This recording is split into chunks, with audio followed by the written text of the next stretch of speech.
Olá, muito boa noite a todos. Começa agora mais uma edição do programa A Verdade de 2015. Eu sou Hamilton Nogueira. Nosso tema para bate-papo, para debate hoje é o governo Dilma Rousseff. O que os 30 primeiros dias sinalizam aí para o país? Um governo de continuidade ou de mudança? Fique atento, o programa A Verdade está no ar.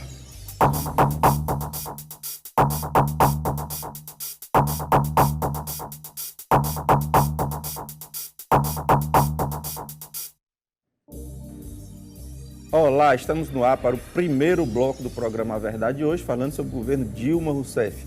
Quais as sinalizações dadas nos primeiros dias do governo para que a gente possa imaginar se é um governo de continuidade ou de grandes mudanças. Você participa por meio do telefone 3486-1721 ou Twitter Hamilton Nog. Participe ao vivo nessa terça-feira, lembrando que às sextas e aos domingos, sempre a partir das 23 horas, você vai estar conferindo as nossas reprises. Além de você, que participa de casa, aqui conosco no estúdio estão Alexandre Damasceno, você já o conhece, doutor em Economia e gestor público. Conosco também, mais uma vez, o vereador Deodato Ramalho. Deodato é vereador de Fortaleza pelo PT, o Partido dos Trabalhadores. E Léo Bossar, outro veterano de A Verdade, que é procurador de Justiça do Ministério Público Estadual. Senhores, imenso prazer recebê-los. Muito obrigado pela gentileza de estar aqui conosco. Vamos, para a gente começar esse bate-papo, vamos ver aí um VT feito aqui pelo Departamento de Jornalismo da TV União, o jornalista Matheus Barros, sobre o caso da refinaria. A gente conversa logo depois a respeito. Confira. Um distrito simples, mas com muitas riquezas ao seu redor. Assim é o Pecém, a 58 quilômetros de Fortaleza. Ali ao lado temos o Porto, que gera 73,2 milhões só de ICMS. Não muito longe, um grande esqueleto do que deverá ser uma siderúrgica. Mas o que mais esperam os moradores do Pecém é a chegada da refinaria Premium 2. Espera em vão, já que a Petrobras anunciou neste início de 2015 que tanto ela quanto a Premium 1, no Maranhão, estão canceladas. Para a gente, a refinaria seria uma boa ideia. E de fato, tudo poderia melhorar. Além da geração de emprego, a produção total diária poderia chegar a 300 mil barris. E é bem aqui, neste terreno, onde o sonho deveria ter começado. Como nós podemos ler, área de propriedade da Petrobras. E não é o sonho apenas dos cidadãos do Pecém, não. O terreno fica entre Caucaia e São Gonçalo do Amarante e deveria beneficiar todos os cearenses. Para se ter uma ideia, foram retirados dos cofres públicos, mesmo sem a refinaria ter saído do papel, 657 milhões de reais. Isso sem contar o que a Petrobras já gastou com as duas refinarias, mais de 2 bilhões de reais. E essa história da refinaria cearense começou faz tempo. Em 1955 já haviam promessas. No governo Lula, parecia que tudo ia para frente. Inclusive, em 2010, ele e o então governador Cid Gomes lançaram a pedra fundamental no terreno de 1.930 hectares. O Ceará finalmente terá a tão sonhada refinaria que tanta gente prometeu e que não conseguiram fazer.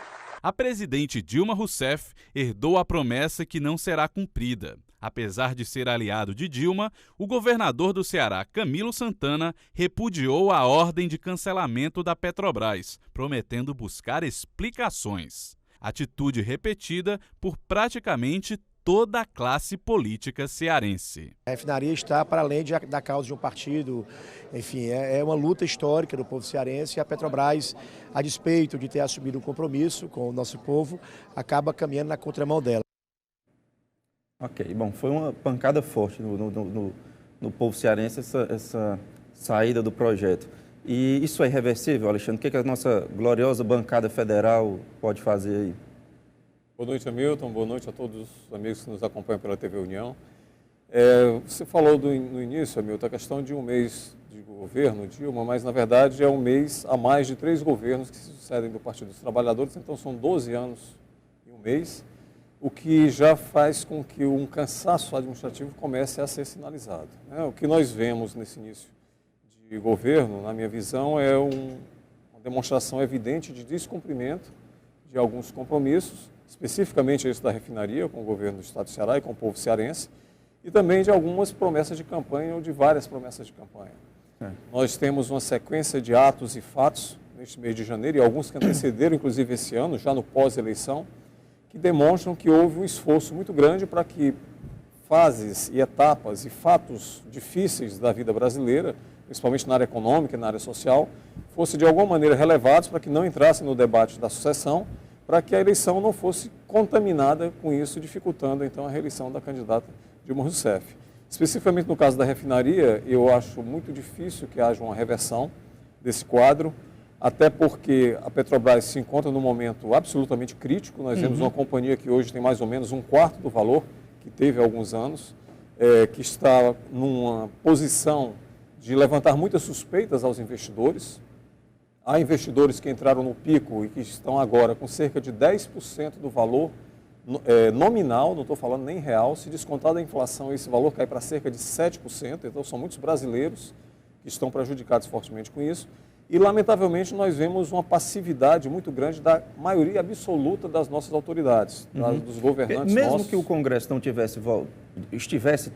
tivesse em recesso, poderia ter manifestação da nossa bancada. Eu não vi uma manifestação mais forte dele. Com certeza. Inclusive, as agências de notícias de maior porte hoje divulgam que o líder da bancada cearense, o deputado Bauman, tentou e conseguiu fazer com que não fosse aprovada uma moção de repúdio à retirada dos investimentos da Petrobras, e isso deixou grande parte da bancada cearense muito satisfeita, e espero que isso culmine na eleição de uma liderança que realmente represente o cearense e não partidos da coligação que está hoje administrando o Ceará, da coalizão partidária, e que dá um apoio direto à administração federal. Deodato, como é que o PT estadual, municipal, viu essa decisão da Petrobras? Bom, primeiro, boa noite. Boa Eu noite. sou Alexandre, boa noite, procurador, boa noite, meu querido Boa noite. Hamilton, e boa noite todo telespectador da TV União.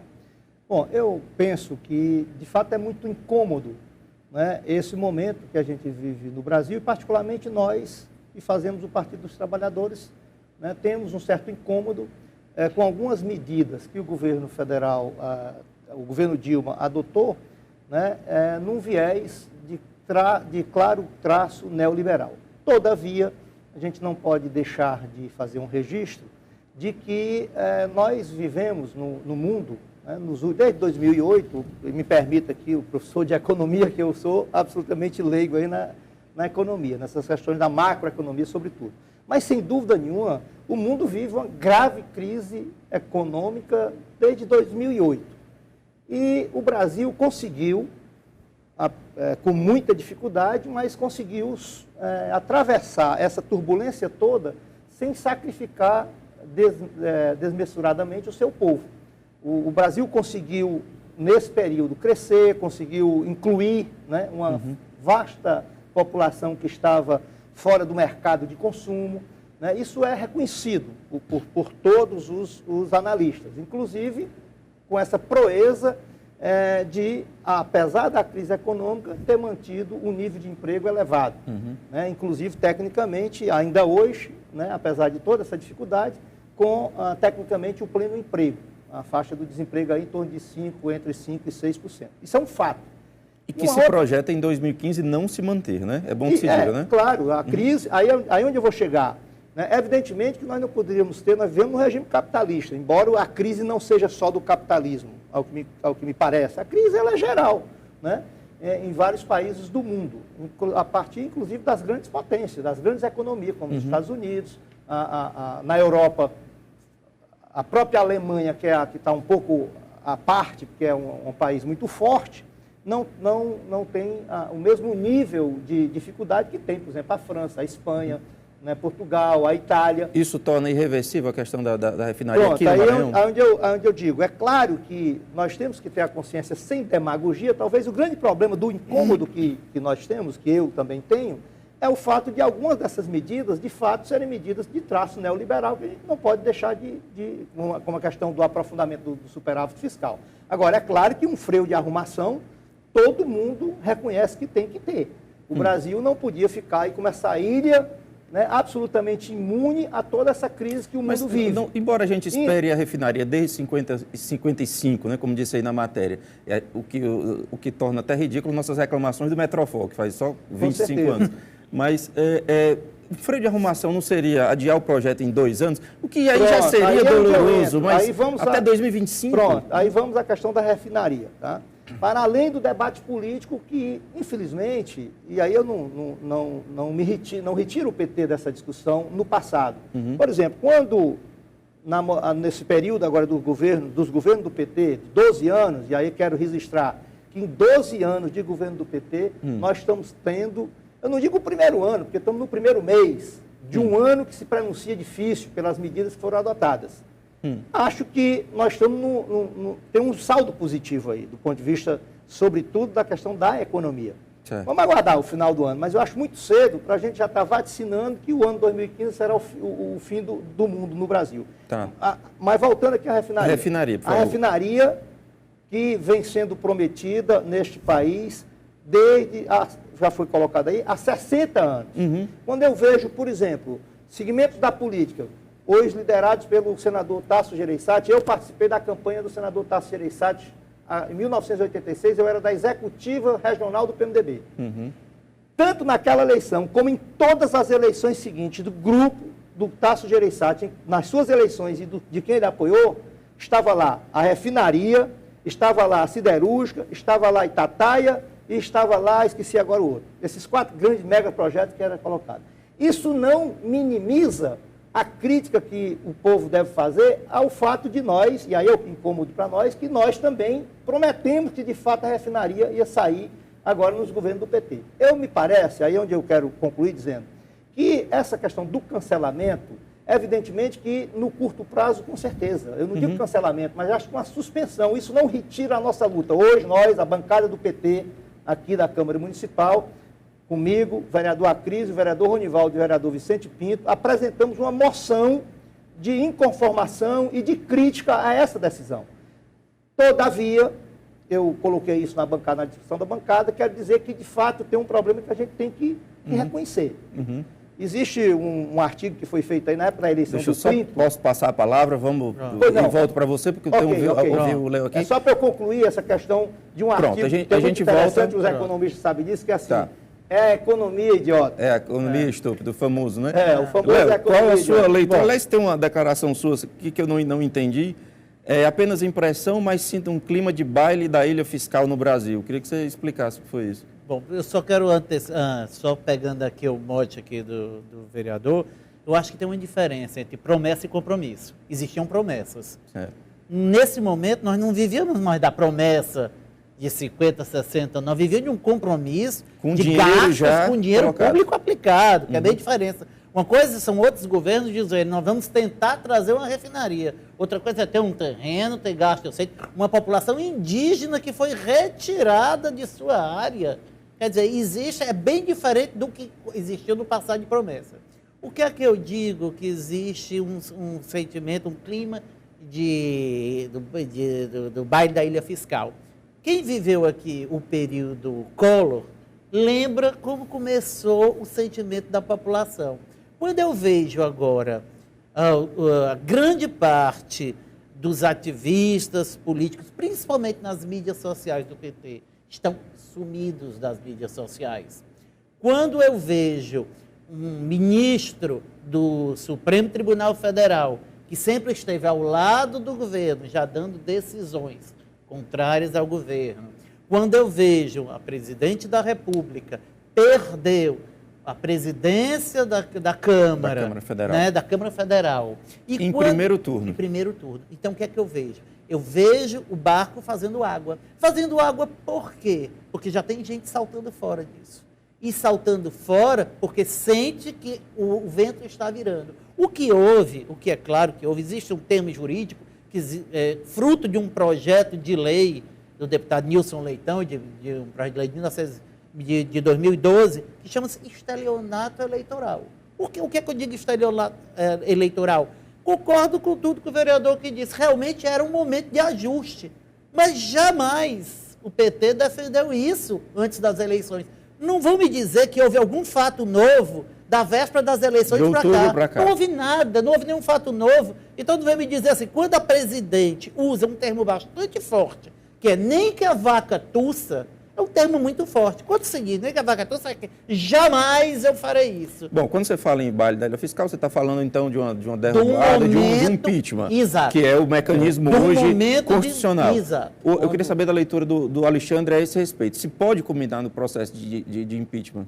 Eu queria só retomar um ponto que foi colocado aqui pelo vereador Deodato e pelo Léo também, que é a respeito do freio de arrumação, como foi citado pelo vereador. Veja bem, nós temos, como eu disse, foi aí que eu comecei a minha análise, um governo que na verdade tem 12 anos e um mês, ou 4 anos e um mês.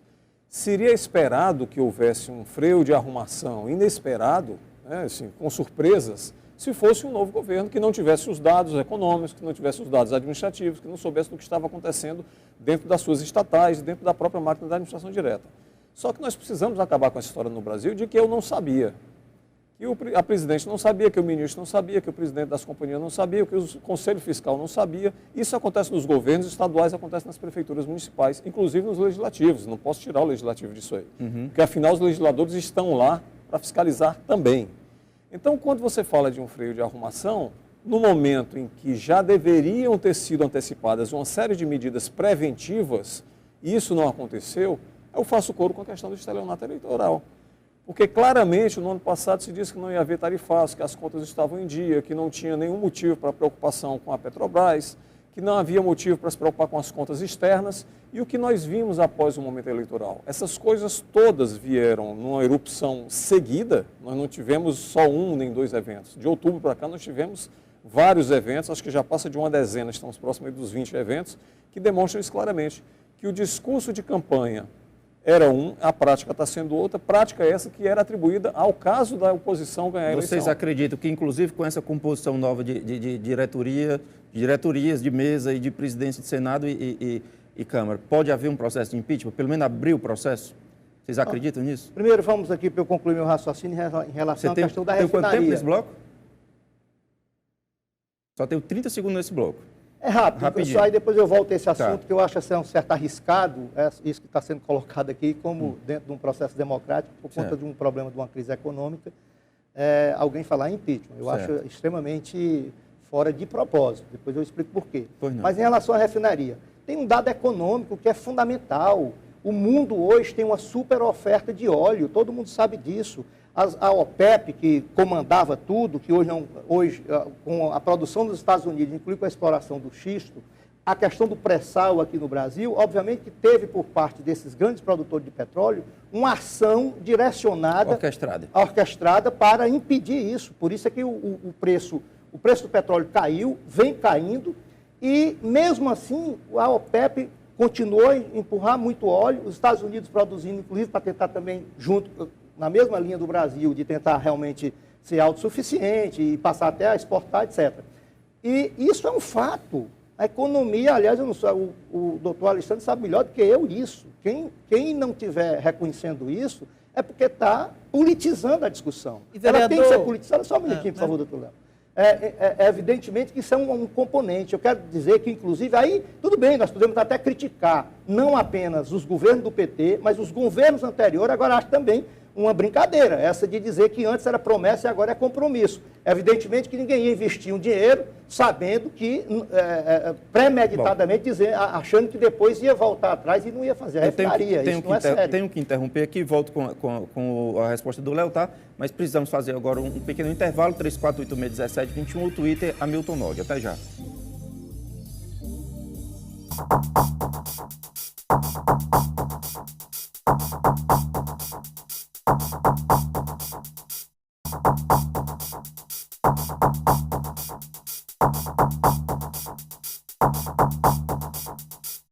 Olá, estamos de volta ao segundo bloco do programa Verdade hoje, falando sobre o segundo mandato do governo Dilma Rousseff. Perguntamos se com as sinalizações do primeiro mês é um governo de continuidade ou de mudança. Você participa por meio do telefone 3486-1721 ou Twitter Hamilton Nog. Participe ao vivo nesta terça-feira, lembrando que às sextas e aos domingos, sempre a partir das 23 horas, você vai estar conferindo as nossas reprises. Além de você que participa de casa aqui conosco no estúdio estão Alexandre Damasceno, ele é doutor em Economia e gestor público. Deodato Ramalho, vereador de Fortaleza pelo PT, o Partido dos Trabalhadores, e Léo Bossar, que é procurador de Justiça do Ministério Público Estadual. Léo, a palavra está com você. Olha, eu não posso concordar em relação à história foi só que da baixa do petróleo. A baixa do petróleo não começou hoje. O PT já sabia disso, a administração da Petrobras, e vendeu o sonho do pré-sal. O pré-sal nunca foi economicamente viável na situação que se encontrava. E vendeu um sonho para o brasileiro que ia salvar a educação do país, o dinheiro do pré-sal.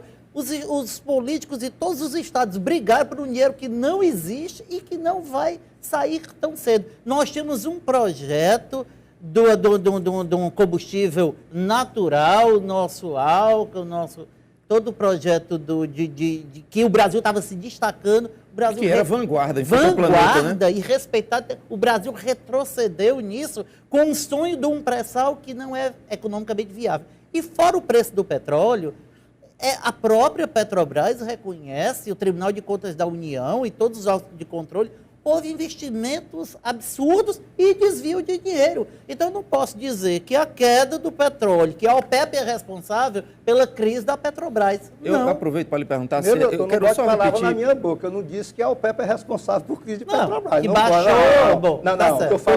Pelo menos cúmplice do processo, eu não entendi isso, viu?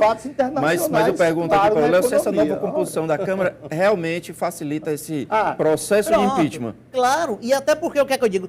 Na Câmara dos Deputados. No Senado não, porque eu não acho que no Senado o fiel escudeiro não vai fazer nada. Mas na Câmara dos Deputados, sim. E outra coisa, quando se fala em impeachment, saiu um estudo jurídico do Ives Gandra, ninguém está dizendo bobagem aqui não, que ele diz que existem atos que não precisa a ligação direta, não precisa provar. Se num momento a presidente estava como presidente do Conselho de Administração da Petrobras, e depois ela estava da presidência da República, e existem atos que agridem a administração, a sua boa administração, a probidade administrativa das gestões, ela é responsável. O que se está dizendo é que juridicamente é possível. Juridicamente existem, estou dizendo, nome de juristas, eu não estou dizendo do anseio, nem é meu esse anseio. Não, eu acho assim. Juridicamente é possível, sempre. Agora não, sempre não. Exatamente. Politicamente, o Alexandre acha possível? É possível a depender de como essa coisa vai se desenrolar nos próximos passos, né, Milton? Agora, eu acho que é importante, e aí eu sempre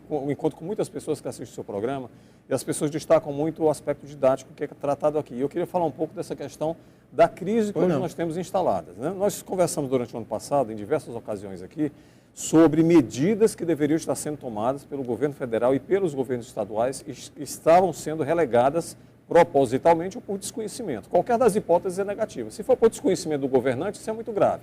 Se for propositalmente, é mais grave ainda, porque se trata de uma manipulação da opinião popular.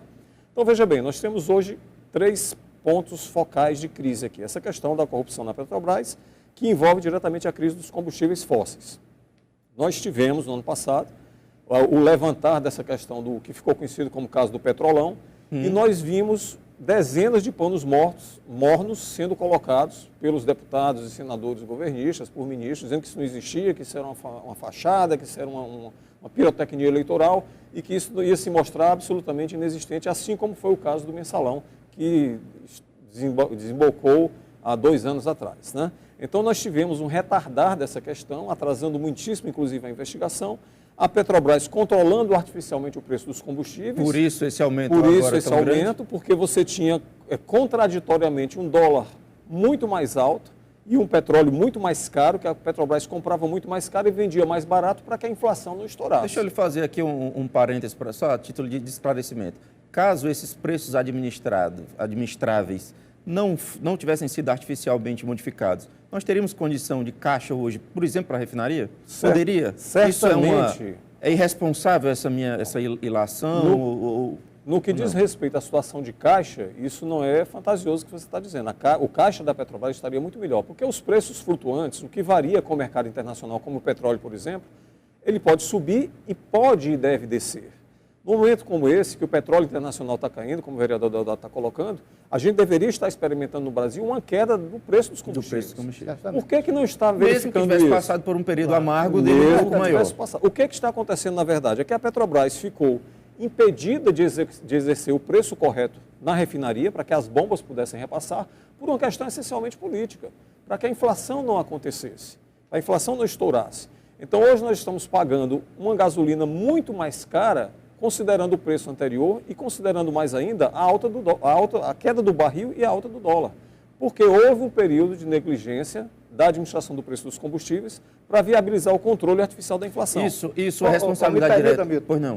Agora, nesse ponto aí, eu acho que aí é perfeita a avaliação que o doutor Alexandre faz, mas só que aí é preciso o telespectador entender uma coisa. Pois não. Quem tem essa crítica ao governo deve ser mais claro para a população de dizer, pode até fazer a crítica ao governo, de dizer que o governo demorou a tomar essas atitudes, digamos, impopulares. Certo. Portanto, esse segmento, na verdade, a crítica que pode fazer ao governo é dizer que o governo demorou a tomar essas atitudes aí de cortar na carne.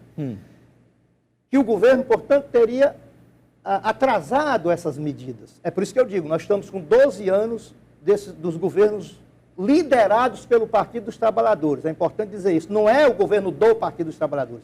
Por isso eu acho muito estranho quando alguém fica festejando agora, de repente, o fato do Eduardo Cunha ter ganho a eleição no Congresso Nacional. Precisa a população entender. O Congresso Nacional, a Câmara Federal, tem 513 deputados federais. Nesta eleição agora, o partido que elegeu mais deputados foi o PT e elegeu 70. Portanto, só para concluir aqui esse raciocínio, por favor, Alexandre, só em relação a essa questão política que foi colocada pelo doutor Léo. Então, e outra coisa interessante, no campo mesmo da corrupção, no campo mesmo das fraudes que estão sendo apuradas, etc. Rapidinho. Esse agora que vai ser festejado como o homem que pode comandar um impeachment, que começa a ser festejado, noto em alguns discursos, inclusive do doutor Léo, é um que está sendo... foi mencionado como um possível beneficiado das fraudes na Petrobras, mas ninguém fala porque não é do PT, aí não pode falar. Só fechando a análise econômica, Milton, que é importante, como eu disse, que o telespectador acompanhe, isso não aconteceu, esse retardar das medidas impopulares, não aconteceu só no caso dos combustíveis. Aconteceu também na questão da água e na questão da energia elétrica. O Deodato está falando que tem razão quando se reclama da demora de tomar iniciativa, mas quando você demora anos para tomar iniciativa, você sinaliza para um mercado externo inteiro de que há uma interferência numa grande estatal e isso com certeza impede investimentos e outras coisas. Bom, nós temos uma primeira ligação. Alô, boa noite. Boa noite. Seu nome, por favor? Meu nome é Valdiron, aqui do Aquiraz. Valdiron, prazer falar com você, Valdiron. Ao vereador Deodato. Pronto. Você tem pergunta ou comentário aqui para a gente? Uma pergunta para ele, não, né? Fique à vontade. Ele explica por que no mundo inteiro o petróleo caiu e a gasolina seguiu o petróleo, né? Está caindo. E por que só no Brasil o petróleo caiu e a gasolina subiu? Valdiron, agradeço demais a sua pergunta. Foi um grande prazer falar com você. Ligue sempre que puder, quiser. Pronto, não sei se o Alexandre pode contribuir. Esse do ponto de vista realmente de nós, cidadãos comuns, é incompreensível para a gente, de fato, isso. Né? Não só nesse momento agora, isso historicamente no Brasil tem sido assim em relação ao preço da gasolina. Historicamente. Mas, a prevalecer o discurso do chamado neoliberalismo, o preço da gasolina no Brasil hoje estaria muito mais elevado. Porque, inclusive, a acusação que foi feita durante toda a campanha desse setor que critica o governo do PT, liderado pelo PT, a base da crítica era que o governo vinha sustentando artificialmente os preços dos combustíveis. Portanto, nesse discurso, deveria estar muito mais caro do que está hoje. Esse é o problema. Bom, a pauta que é extensa, e a gente talvez não tenha tempo de ficar apenas na questão refinaria, mas o atual presidente, o novo presidente da Câmara Federal, diz que retira da Comissão de Justiça a reforma política e leva para plenário. E nesse pacote de reforma política, prometido por ele levar, fala-se em voto obrigatório, mudança do voto obrigatório, acabar com o voto obrigatório, regras de financiamento e acabar com reeleição. Vocês acreditam que pode-se realmente dar um passo aí na direção dessa reforma política? Pelo que nós conhecemos da Câmara e do Senado, Hamilton, é necessário que haja realmente a retirada desse projeto do âmbito das comissões, porque há projetos que estão nas comissões há mais de 15 anos, tanto na Câmara como no Senado. Então é uma boa iniciativa. É importante, importantíssimo isso. É mais transparente, inclusive, no plenário, né? Com certeza. Vindo a plenário, o que vai acontecer? As bancadas, pressionadas pelas bases, daí a importância do cidadão fazer a sua movimentação junto ao seu deputado eleito, junto ao seu senador eleito, que essa movimentação parte não só do cidadão individual, mas deve partir das câmaras municipais, deve partir das assembleias, para que os representantes federais façam espelhar a vontade do povo cearense lá dentro do Congresso Nacional. Então, isso vindo à tona, pode ser até que não seja a reforma política dos sonhos, mas há de haver avanços. É importante que haja avanços. Nós já discutimos também N vezes na sociedade como um todo, nas TVs, nos debates, sobre a necessidade de mudar coisas que são fundamentais para que haja realmente uma igualdade de condições na disputa pelos cargos, mandatos eletivos. Que não seja tão desigual, pelo menos. Que não seja tão desigual e que não haja necessidade de tantos subterfúgios, tantas armações, tantas tramóias financeiras para sustentar campanhas políticas milionárias em todos os níveis e para todos os poderes envolvidos. O que o Léo gostaria de ver também nesse, além do reeleição, financiamento e voto obrigatório? Mais alguma pauta? Olha, eu acho que tem que ser apreciado, mas como eu sou assim, da área jurídica, sabe? O que eu gostaria de ver mesmo era tudo ser apurado. Assim, eu jamais festejaria um impeachment, porque eu acho que é um fracasso do processo, do processo democrático, é um fracasso da cidadania. Então, no dia que um cidadão festejar o impeachment, ele não entende o que significa isso. É um trauma nacional, né? É um trauma nacional. Agora, eu acho que tudo tem que ser investigado e apurado. Então, o que eu gostaria de ver era, além da reforma política, uma reforma jurídica, que mudança de escolha dos ministros dos tribunais superiores. Isso é importantíssimo. Quando a gente vê que um governo termina escolhendo praticamente todos os membros da maior corte, né, do nosso país, então eu gostaria de ver exatamente isso. Ministros do Supremo com mandatos, não eram para ser a vida inteira, escolhidos também de forma democrática. Isso é que eu sonhava isso. Aí eu acho que a reforma política tem que ter, mas uma reforma do nosso sistema de jurídico é importante. Envolve, inclusive, a relação entre os poderes. Claro. Deodato é a favor do orçamento impositivo? Como é que lê esse positivo? Com este tipo de relação política que nós temos no Congresso Nacional e nas Assembleias, é uma temeridade. Porque as bases, o Congresso, ele, infelizmente, nesse processo eleitoral, sistema eleitoral que nós temos, é uma deturpação da vontade popular, do abuso do poder econômico. Essa proposta que está colocada aí não é a proposta política. Só vai sair uma reforma política, só vai sair uma reforma política se tiver plena participação da população. Uma reforma política que... Mas você não acha que levada a plenário as pressões são maiores? Não. Se for dentro do Congresso, essa proposta política, na verdade, é o Eduardo Cunha, que sempre foi contra o avanço no modo de eleição, que quer manter como a coisa está. Tanto é que ele coloca o quê? Temas como, do ponto de vista de reforma política séria, esses temas aí são periféricos. Para discutir reeleição.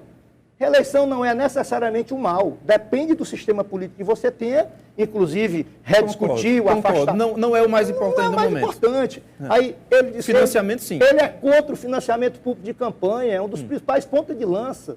É uma pessoa que é ligadíssima aos grandes grupos econômicos e que não discute o financiamento público de campanha. Nós precisamos ter, por exemplo, acabar com a coligação proporcional, isso é uma distorção. Nós precisamos acabar com a coligação proporcional. Mas essa é a importância de ir a plenário. Sim, mas e a plenário? Você sabe o que é plenário? E a plenário, mas e a plenário? Qual a proposta que ele vai levar a plenário? E mesmo mas levar a plenário... Emendas, sim, meu querido, mas como existe um Congresso extremamente conservador, ele não... Todas as propostas sérias de reforma política, por isso é que nas comissões eles abafaram, eles têm maioria para... Você não concorda que é muito mais fácil abafar nas comissões? Tudo bem, o financiamento privado. Então não venham falar que é uma reforma política que vai ser a panaceia dos nossos males. Mas é uma reforma que quer dizer vai ser boa ou ruim, mas é votada por representantes do povo. Não é só a política não, doutor Léo. as nossas instituições precisam ser reformadas. Nós precisamos de uma reforma no Poder Judiciário, precisamos de uma reforma no Ministério Público. Mas o que está colocado aqui é a reforma só política. Só para dar um exemplo, só para concluir, não. você veja que o financiamento privado de campanha, principalmente por empresas privadas, que isso é uma distorção terrível. Isso é que gera todos os males, tem gerado todos os males. E que já poderia acabar se o Supremo Tribunal Federal... E aí, o Supremo Tribunal Federal vai fazer um ano agora, com 6 votos já dados. Ele está lendo bem detalhadamente. Com 6 votos já dados para, de fato, acabar o financiamento de empresas, pessoas jurídicas nas campanhas. Está com quase um ano que o ministro Gilmar Mendes pediu vista e não bota em pauta para ser julgado. Existe uma visão enviesada, no meu entendimento, em relação à postura do Legislativo contra o Poder Executivo, né? Falou-se aqui que o orçamento impositivo pode ser um problema porque a forma como funciona, a questão da negociação interna, você acaba com a moeda de isso, troca, isso foi dito. Só que acontece o contrário com o orçamento que não é impositivo. O que acontece? Isso eu vivenciei muito de perto. Você tem um final de exercício onde o contingenciamento foi feito logo no início do ano, você contingenciou 30%, 40% do orçamento, você chega em setembro, outubro, com as torneiras fechadas para todos e elas começam a se abrir para alguns. Aí é o grande mal dessa questão do orçamento hoje, como funciona. Que esses alguns ou são deputados, mas senadores... sendo impositivo, não acaba com a moeda de troca? Sim, nesse mas aspecto, aí eu acho sim. que Nesse aspecto, sim. Agora, as limitações maior, do debate do aí... orçamento é que tem que acontecer de uma maneira mais transparente para que fique evidente quem vai trazer ou não emendas. Eu acho que nós temos que rediscutir essa questão dessas emendas parlamentares individuais. Por isso é importante ir para plenário, para a gente ver a discussão, porque na comissão não estão se vê. Bom, temos mais uma ligação. Alô, boa noite. Opa, boa noite. Seu nome, por favor? José William. Oi? José William. William, prazer falar com você, William. Você tem pergunta ou comentário aqui para a gente? Bom, é um comentário. O seguinte, Pois não. O que eu acredito que para o nosso país mudar de verdade, tem que acabar com essa história de contra, certo? Partido que é contra ou a favor. Porque o Brasil hoje em dia é líder em tudo que não presta. Consumo de droga, corrupção, entendeu? Tem que mudar, tem que ter seriedade. Se não tiver seriedade, esse país não anda. Ok, Vai William. voltar a 1.500, entendeu? Ok, William. Agradeço demais a sua participação. Obrigado por ter ligado. Ligue sempre que puder e quiser. O que o William coloca, Milton, é uma verdade. Com certeza que os 3 debatedores concordam com isso. É necessário que haja uma mudança profunda. Agora, William, você precisa ter em mente, e todos que estão nos acompanhando, que essa mudança profunda começa na conscientização do cidadão no momento em que ele é eleitor. Exatamente. Se eu continuo votando equivocadamente, eu vou continuar permitindo que todos esses males continuem acontecendo no Brasil. E no Ceará, e em Fortaleza, e em qualquer unidade da federação. A motivação do seu voto também, por que é o eu problema. voto no fulano, né? Esse é o problema. Então, qual o motivo pelo qual eu escolhi? Quando nós vemos o poder econômico e o poder político, como foi colocado aqui, mandando na eleição, vamos supor que de uma cadeira, de uma bancada qualquer, de uma casa legislativa qualquer, 70% seja eleito por poder político ou econômico, isso é uma aberração completa. É maior, Alexandre. Porque essas pessoas vão atender aos seus financiadores, sejam eles financiadores de poder econômico, com dinheiro, ou financiadores do poder político. Senhores, peço licença, sujeito temos que gasta fazer um 20 breve milhões de intervalo. reais Voltemos daqui na a pouco, campanha. 3486-1721 ou Twitter, Hamilton Nog. Até já.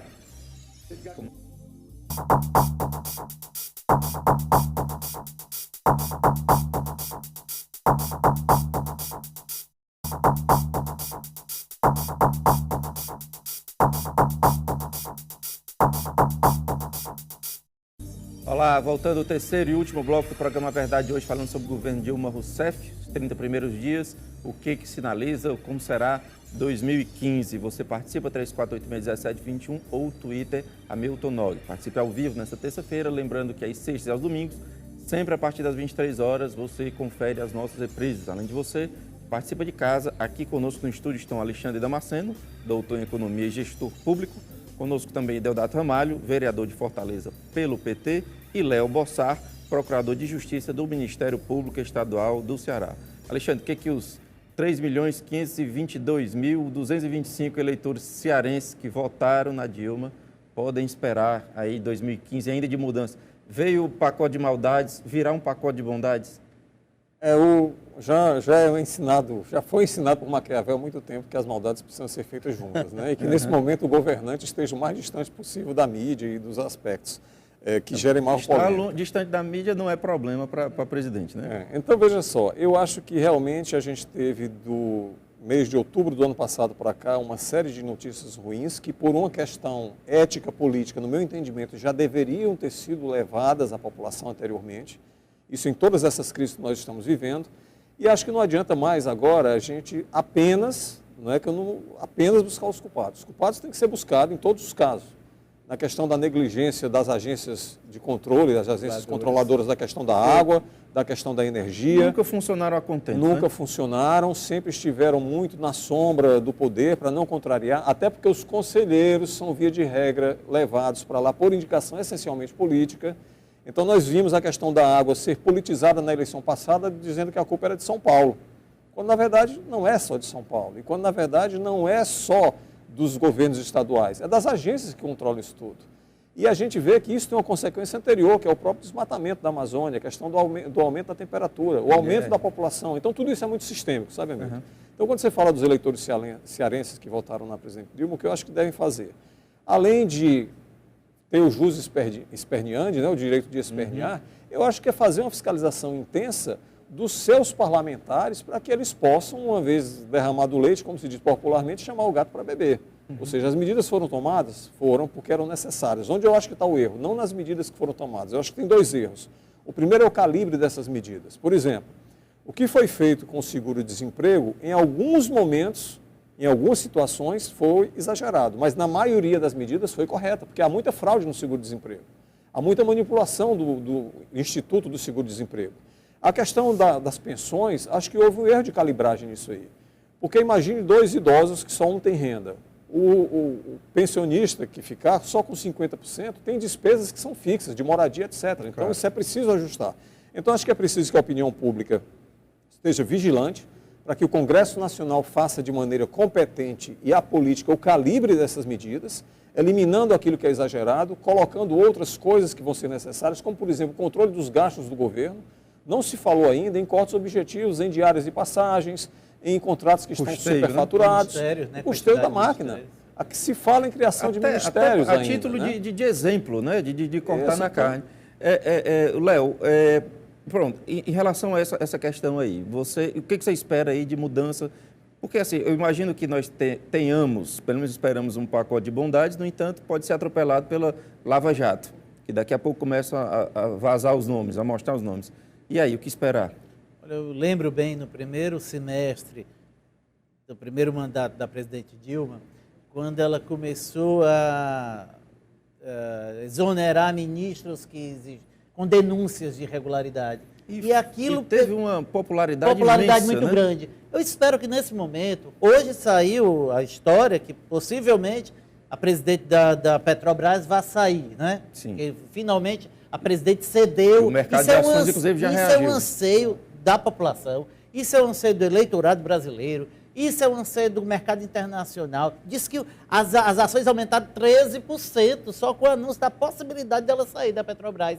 Então isso é fato. Se a presidente começar reconhecendo que existem irregularidades da máquina, eu não estou atribuindo culpa a ninguém. Mas se existe irregularidade, e quando eu vejo no Brasil, a pessoa não pode comprar a crédito do Brasil se tiver qualquer problema de ser um devedor. Quando eu vejo um deputado, um senador que foi cassado, que renunciou para não responder a processo, voltar como presidente do Senado, sabe? Isso apoiado por um governo, isso agride a maioria das pessoas, que disse assim, quer dizer que eu não posso fazer e o outro mais poderoso pode? Então eu só quero que, assim, sem atribuir culpas, mas assumir a responsabilidade, dizendo, se existem erros, existem denúncias contra até a ministra da Agricultura, que responde a procedimentos. Então, é uma pessoa dessa, acabou de ser nomeada, é isso que a população quer? Peço licença, tem mais uma ligação. Alô, boa noite. Boa noite, é Chagas que está falando. Seu Chagas, prazer falar com você, Chagas. Pergunta ou comentário aqui para os nossos convidados? Não, é comentário. Não. Eu acho que o brasileiro não é obrigado a votar. Porque o poder está no voto, mas 95% dos políticos não prestam. É isso que eu queria dizer aí. Ok, Chagas, agradeço demais a sua Sua estatística, 95%. Um grande Temos que eleger os outros sempre 5. puder. Voltando aqui. Temos que eleger os outros 5. Exatamente. Pronto, voltando aqui, na verdade, à proposição do tema do programa, que é continuidade e mudança, eu acho que o governo é as duas coisas, necessariamente tem que ser as duas coisas. Agora, nessa questão ainda da Petrobras, eu quero... Graça Forja cai ou não cai? Eu acho que ela acaba tendo que cair mesmo. Não porque, eventualmente, porque não há nenhuma acusação contra ela. Mas do ponto de vista político, de fato, não a se situação sustenta mais. é insustentável, é complicado. De fato, dá uma arejada na medida que muda a direção, etc. Dá uma sinalização boa nesse sentido. Agora, em relação a preço de bolsa, é preciso dizer que também há muita ação especulativa em torno disso. Claro.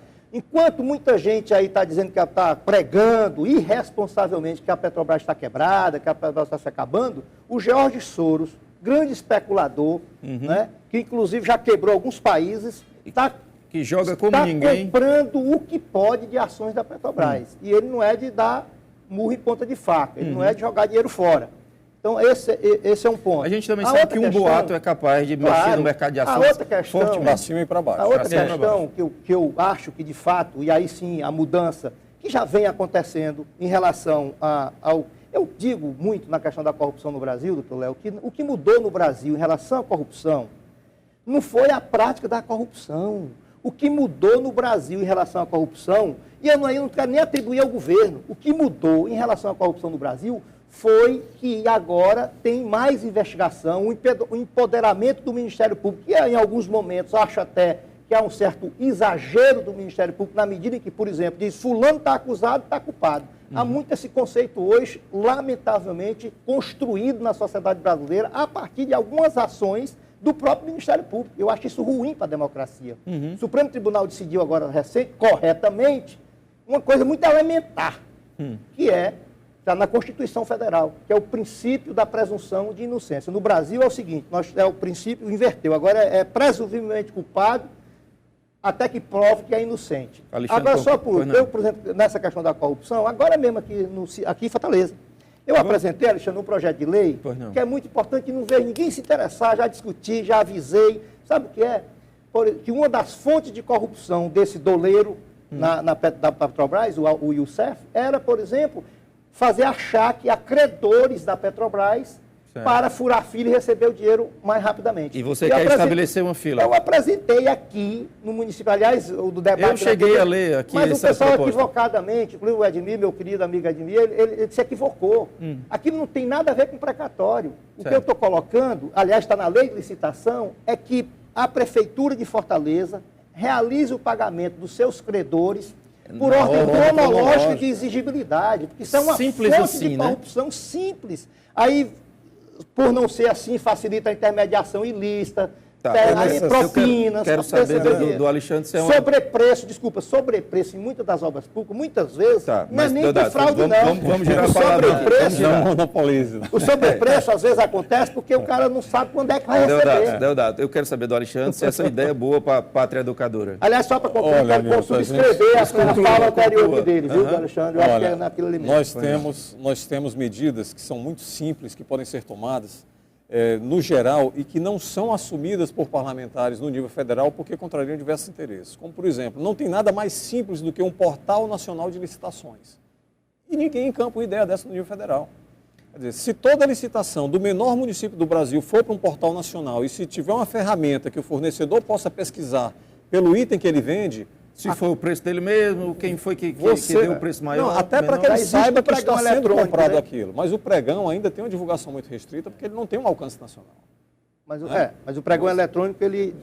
aumenta. Então, assim, são medidas como essa questão de você necessariamente pagar pela ordem, a questão do precatório também de pagar pela ordem. Isso precisaria Congresso Nacional? Não, acho que são medidas administrativas, né? Se você coloca obrigação nacional, você aí teria que ir para o Código Jurídico. Mas, por exemplo, essa ordem cronológica de pagamento... Está na lei de licitação e não é obedecido então no Brasil. Basta executar. Claro. Agora existe, Deodato, uma missão muito grande dos parlamentos. Com certeza. Você vê uma Câmara de Fortaleza com o volume de vereadores que tem, os que fiscalizam são muito poucos. Você vê a Prefeitura nadar de braçada no que quer, no assunto que quer, ela pauta o Legislativo da maneira que quer, porque troca a liderança daqui para lá, tira vereador de um partido, cria-se outro partido, que é outro câncer dessa nossa dessa nossa democracia, porque você permite que ele mude de partido por uma conveniência, porque está indo para um partido diferente, um partido novo que está sendo criado. Então, são medidas simples que se pode trabalhar. Daí eu lamentar muito o enfraquecimento do movimento popular, quando a gente colocava lá atrás que o mais importante naquele movimento pré-Copa, da Copa das Confederações, não era um assunto específico ou outro, era a gente pautar uma reforma política ampla que trate, inclusive, dessa correlação entre os poderes. E nesse momento, né, que a gente vê o Ministério Público, tem um corte de 78 milhões no seu orçamento para o ano estadual, o ano de 2005. E o Ministério Público, você diz assim, tem excessos? Como toda instituição tem. Claro. Mas você vê que ele está sendo tão bem reconhecido, ele era a terceira instituição, mais bem de conceito pela sociedade, passou a primeira. Mês passado ele foi eleito, passou da Igreja Católica e das Forças Armadas. Agora, por quê? Porque a população... Professor, me permita, mas nessa questão a população quer que a Eu população quero só saber quer. percentualmente o que isso significa, 78 milhões, dentro do orçamento do Ministério Público. Isso o nosso orçamento é quase um terço do nosso orçamento. Mas, por exemplo, nós temos que discutir uma coisa, Léo. Exatamente. Isso serve para quê? Para segurar o pulso do Ministério Público, entendeu? Porque o que foi dito, não foi retirado, não foi cortado do orçamento. São verbas a serem negociadas. Quando eu negocio verba com o Ministério Público... Você está entrando Você em está acordo. Tentando encabrestar. Mas, por exemplo, mas uma então, coisa assim, também que cabrecha, uma coisa também que favorece a população essa relação... e os políticos só se assustam com a fiscalização excessiva do Ministério Público quando é uma pessoa poderosa. Quando é um pobre, um ladrão de galinha, ninguém está preocupado se a pessoa está respondendo inquérito. São amplamente ridicularizzados na mídia e ninguém lê.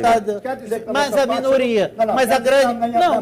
Quando eu falo, eu não digo assim, não, mas estou dizendo, quando é do forte... aqui tem direitos humanos e sei, inclusive, dos exageros. Agora, quero dizer o seguinte, nós temos que discutir uma série de coisas nessa sociedade brasileira.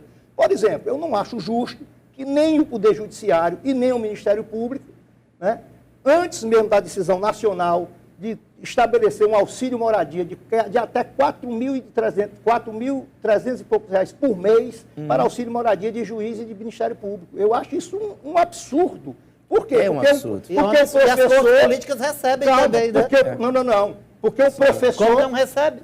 Quem Tribunais, recebe? sim, as Não cortes de recebe? fiscalização, sim. Eu digo, quem recebe o quê? Deputado tem. Não, o deputado vai morar em Brasília. Ele, de fato, se muda de local, né? Agora me diga uma coisa, o professor do estado do Ceará, ele ganha auxílio moradia? O policial do estado do Ceará, ele ganha auxílio moradia porque vai para o interior? Isso é um absurdo. Uma outra questão... calma, deixa eu concluir. Uma outra questão em relação a isso. Eu acho que ele tem que discutir tudo. Certo. Né? A Assembleia Legislativa aqui do estado do Ceará aprovou em menos de 2 dias, antes de ser aprovado nacionalmente, a Assembleia Legislativa aqui do Estado do Ceará aprovou esse auxílio moradia para o Ministério Público. Vamos rodar a palavra aqui para o Alexandre. Nós temos, eu sou convencido, Hamilton, que o Poder Legislativo é o começo de qualquer mudança numa sociedade que está, como o Brasil, impregnada de corrupção em todas as suas instâncias. Mas o eleitor brasileiro ainda deposita quase que 100% da sua atenção ao executivo. Aí é que eu acho que está o equívoco. Veja só, o legislativo... O vereador é o amigo, o deputado é aquele que ele simpatiza. Se a Câmara que define mais a eleição, a Assembleia Estadual no Legislativo. Se o Congresso Nacional for bem escolhido, vamos partir de um raciocínio simples. Legislador caça chefe de executivo corrupto. Chefe de executivo não consegue caçar legislador. Isso. Então, o poder, na verdade, está nas casas legislativas. Qual é o grande mal disso tudo? É que nós escolhemos muito mal os nossos representantes. Pessoas que estão, mandato após mandato, se repetindo lá dentro e colocando seus parentes, se utilizando da força política para enriquecimento próprio, fazendo com que a população continue naquela situação de mendicância, querendo um emprego mínimo numa prefeitura, de uma terceirizada, podendo ter a dignidade de ter lá uma indústria, de ter lá uma agropecuária forte. Então, nós escolhemos mal os nossos vereadores, escolhemos mal os nossos deputados estaduais, mal os nossos deputados federais e senadores. Claro que há exceções. Muitas vezes não sabemos para que nós estamos escolhendo. Então, daí aquele trabalho que há cerca de 16 anos eu faço em véspera de cada eleição, e, lamentavelmente, um trabalho muito solitário. Eu nunca encontrei uma instituição, a não ser uma das faculdades em que eu dei aula, que efetivamente fez uma publicação de cerca de 2.000 cartilhas, ensinando o papel de cada agente que está sendo eleito, o que é que ele deveria fazer e que característica deve ser observada nisso aí. Então, se nós não mudarmos a consciência política, a nossa também, porque muitas vezes o cidadão diz o seguinte, não, eu voto correto, eu não voto incorrupto, Mas isso é muito pouco, porque enquanto você está votando corretamente, tem 10, 20 aqui do seu lado vendendo voto. Então você tem que se tornar um agente político muito forte. Você tem que votar corretamente, votar conscientemente, porque o corretamente aí é um juízo de valor muito fluido, né? Mas votar conscientemente e fazer com que outras pessoas também votem nesse mesmo sentido e não trocando por uma enxada, uma dentadura, uma garrafa de cachaça. Quero conhecer a cartilha, viu? Ah, tá. Quero conhecer, inclusive, institucionalmente poder ajudar nessa divulgação. De lhe levar isso aí. Então, se nós não tivermos a consciência de que o legislador, na verdade, é o nosso fiscal maior, deveria ser até acima do Ministério Público, que tem prerrogativas de ter acesso muito mais imediato a muitas coisas, antes até de serem aprovados, nós não iremos à frente. É quem representa é a voz o povo. direta Aqui, da população. Devido à deturpação do sistema político e da própria dificuldade de compreensão do papel de cada um, que a própria classe política contribui para isso, aqui é comum segmentos que não têm voto dizer que representa o povo. Quem representa o povo é quem tem voto.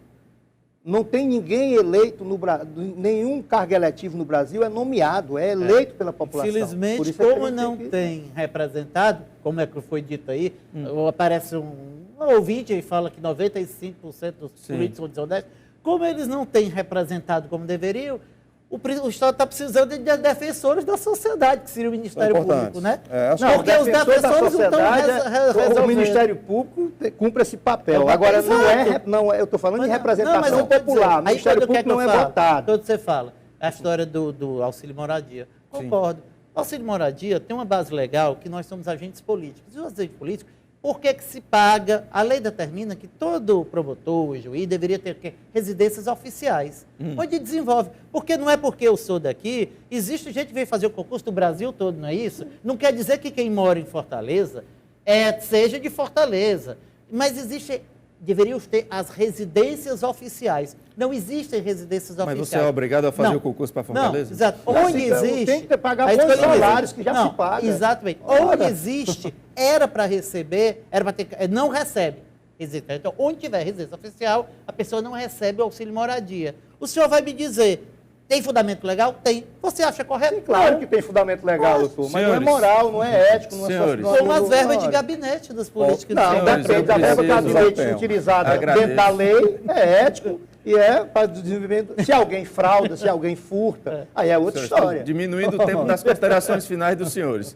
30 segundos para cada um, para dizer o que quiser, livremente, democraticamente. Léo, por favor, 30 segundos. Bom, eu agradeço a participação. Eu acho que a nossa população agora, como disse, as cartas estão na mesa, né? A gente não sabe se existe alguma carta no bolso, ainda que venha para assustar essa população. Eu acho que tem. Né? Mas eu acredito também. Mas o que eu acho que a população só quer uma coisa, transparência, que o governo venha dizer por que eu estou fazendo isso, no que isso vai dar, e que, por favor, se existirem indícios de corrupção, afastem, punam, vamos averiguar. É isso que a população quer. E a população pode ter certeza, conta com o Ministério Público, com uma instituição que tem seus acessos, seus erros, mas ainda é a instituição mais bem avaliada no Brasil.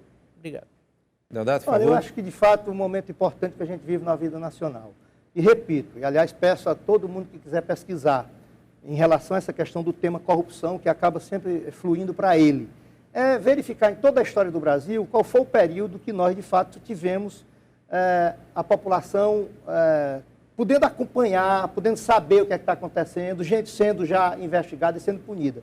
Né? E penso que esse momento, já ir voltando para a economia, dessa crise, dessa dificuldade de medidas que vai penalizar, sem dúvida nenhuma, uma boa parte da população, espero que elas sejam medidas sazonais, que de fato o mais rapidamente possível a gente possa superar esse momento e que o governo continue, né, naquilo que vinha fazendo nos últimos 10, 12 anos, quase 12 anos, que é exatamente melhorar consideravelmente a vida da nossa população. E isso foi feito na política.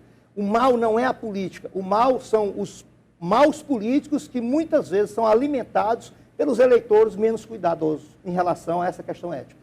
Alexandre, por favor. Hamilton, eu queria concluir dizendo que seria esperado, e nós esperamos, dos candidatos, dos partidos e das coligações, que eles ajam com decência nas campanhas políticas, que eles ajam com decência depois de serem ocupantes dos mandatos, de deterem os mandatos para os quais foram eleitos. Isso, infelizmente, não tem acontecido quase como regra. E é isso tudo que tem levado o Brasil a essa situação em que se encontra, porque em benefício da eleição seguinte, seja sua reeleição ou dos seus pares ou dos seus companheiros de coligação ou de partido, muitas aberrações têm sido feitas no Brasil, muitas coisas têm sido escamoteadas, muita coisa tem sido escondida e a população é tratada simplesmente como o insumo para levar as pessoas ao poder.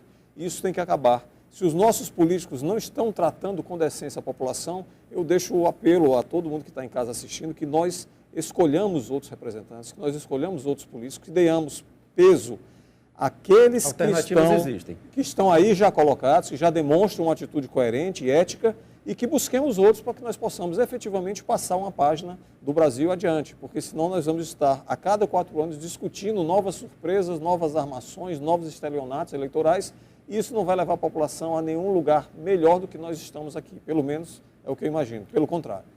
Senhores Léo, Deodato, Alexandre, agradeço imensamente a disponibilidade, a simpatia de estar aqui conosco. Agradeço também ao William, ao Chagas, quem mais ligou e tentou ligar, mas não conseguiu.